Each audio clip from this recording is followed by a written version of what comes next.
বেশ কয়েক বছর সিনেমায় নিয়মিত নেই টলিউড কুইন খ্যাত অপু বিশ্বাস। সবশেষে 2018 সালে পাঙ্কু জামাই মুক্তির পর শাকিব খান অপুর জুটি আর কোনো নতুন কাজ পর্দায় দেখা যায়নি। সে সময় তাদের দুজনের মধ্যে সম্পর্কের জটিলতায় দুজনের জুটি ভেঙে যায়। শাকিবের সঙ্গে বুবলির তৈরি হয় নতুন জুটি। অন্যদিকে অপু বিশ্বাস অন্য নায়কদের সঙ্গে কাজ করা শুরু করে। তবে অন্য নায়কদের বিপরীতে খুব ভালো সুবিধা করতে পারেননি অপু।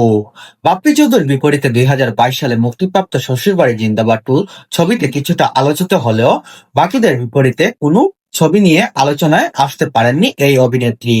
অপুর ভাষ্যমতে মাঝে মাঝে বছর দুয়েক ভালো কাজের অপেক্ষায় ছিলেন, ফাঁকে কোনো প্রস্তুতি ছিলেন না। উনি সময়টা হাতে কাজে লাগান। অপেক্ষার অবসান বসিয়ে একসঙ্গে দুটি ছবিতে চুক্তিবদ্ধ হয়েছেন এই অভিনেত্রী। দুর্বারের বিপরীতে নায়ক থাকবেন সজল, পরিচালক কামরুল হাসান ফুয়াদ। অন্যটি সিক্রেট, নায়ক থাকবেন আজয় রাজা, পরিচালনা করবেন বন্ধন বিশ্বাস। এই দুই নায়কের সঙ্গে অপুর প্রথম